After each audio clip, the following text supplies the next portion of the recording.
pakinggan mo ako. Pakinggan mo muna kami. Yes. Kayo sir sa building eh, di ba? Yes. Oh, so parang nagiging abogado na rin kayo para sa kanya eh. Sir, nandito, in all fairness lang, nandito kami, hindi para makipagtawag. Kung ano, okay? Now, sabi namin, Pwede ba mamawag tayo dito?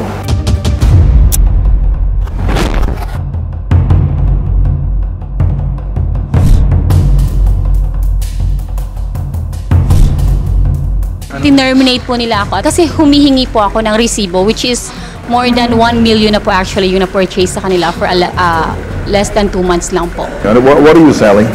Mga apparels po siya sir, mga salamin sa mata, mga medyas, mga ganun, mga belt na nakakagaling daw po siya. Bakit ka tinanggal? Humihingi ako ng receipt, ng resibo. Okay. For 4 times already, wala silang binibigay sa akin. Para saan ang resibo mo? Sir, kasi pumupunta ako ng iba't ibang bansa. So that time, I was actually nagkaroon ako ng penalty sa Malaysia.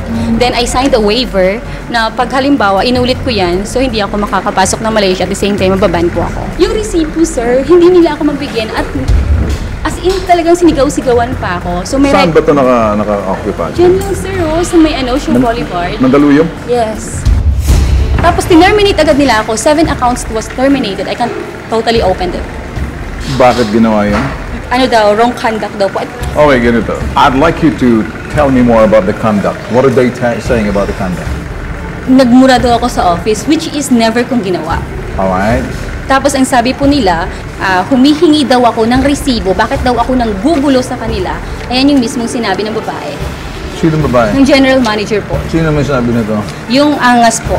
Si Arjun Angas. Okay, this is what we're gonna do. I don't know whether they're terminating you on conduct, improper conduct.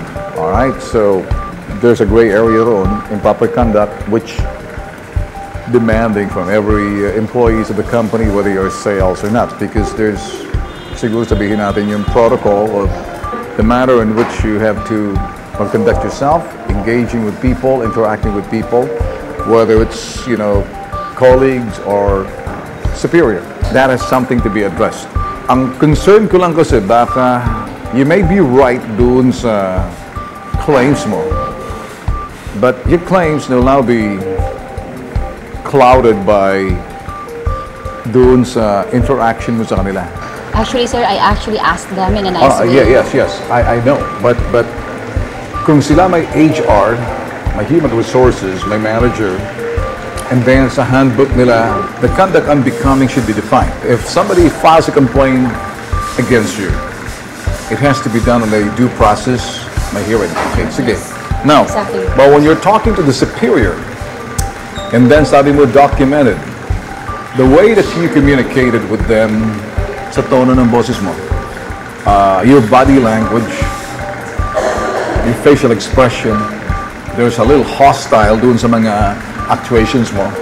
So that's body language yun. Hostile behavior, hand gesture. Take note of this. Hinihingi niya lang resibo, nagkabuisitan or feeling na disrespectful siya. Kasi gusto lang natin malaman, sino bang dahilan? I'll assign this to you.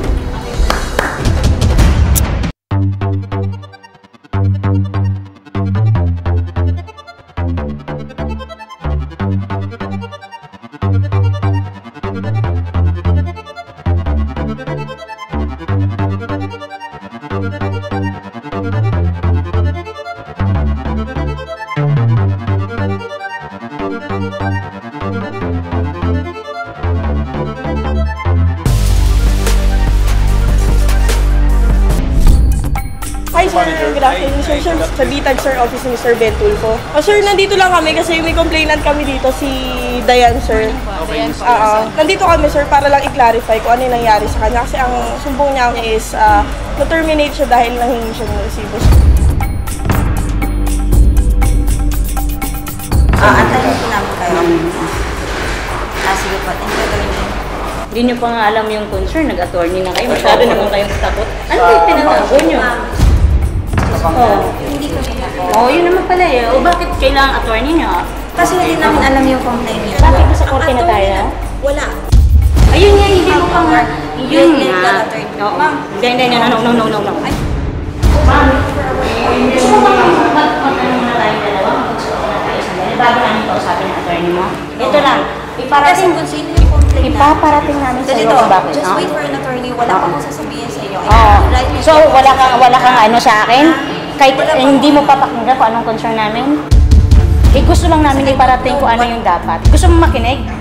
Bago ka makipagtalo at hindi naman kami natatakot kung ano man yung attorney ipadala mo rito, pakinggan mo muna kami kung anong dala namin. Hindi ako magsasalita because I have our authority. No, ito. Kung hindi namin binabastos yung side niya, gusto lang namin muna ipaalam sa kanya kung ano ba yung naging pakay rito. Kaya kami nandito dahil doon, papakinggan mo ba kami, nilalakaran mo ko? Alam ko ang tapang nyo kasi sa po kayo. Hindi. Pananakot yung ginagawa mo sa akin. Bakit? Ano pa nanakot ko sa'yo? Alam mo na bang pakay namin sa'yo? Narinig mo na ba? Hindi ko alam kung anong tapang nyo. Siya yung CEO. CEO, kayo yung CEO. Huwag ka pa sa magsasalita, ha? Ano? Huwag mo ako pigilan magsalita. Ayun, kasi ang tapang mo eh. Hindi kayo nagkakasundo kasi ganyan ka rin, hindi ka marunong makinig. Sir, nandito, in all fairness naman, nandito kami, hindi para makipagtaway. Kung ano, okay? Nausapin namin. Pwede ba mawag tayo dito? Tama na. Tama na. Tayo siya mag-usap. Ayaw kausapin. Kaya nga nakikipag-usap ako sa kanya na sana pakinggan kung bakit kami narito.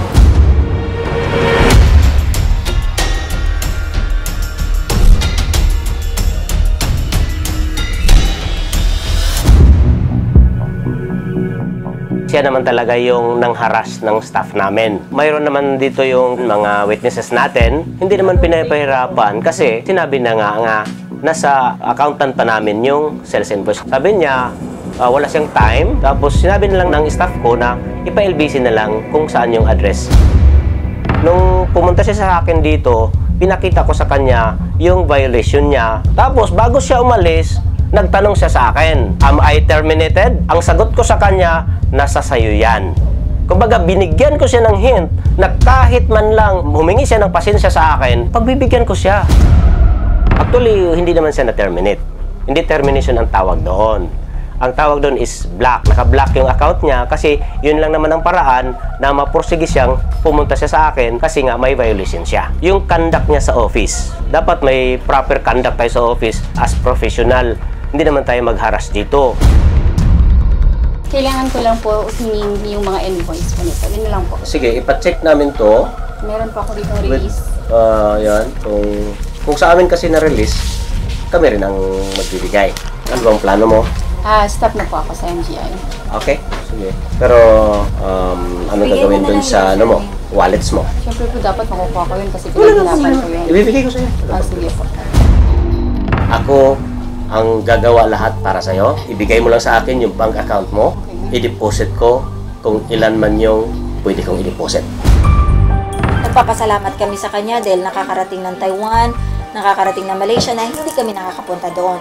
Talagang, kumbaga, utang na loob namin sa mga distributors na itong products na to, pinaparating sa mga Pinoy. Hindi namin talaga, kung ako ma'am, hindi ko in-encourage talaga na magtumigil ka. Kasi, sayang. Kasi, sayo at sa gusto mo, makakarating at makakarating sa kanila yon na dapat ikaw din ang magdadala. No? So, ang sa akin, sabi ko, pag-isipan mo.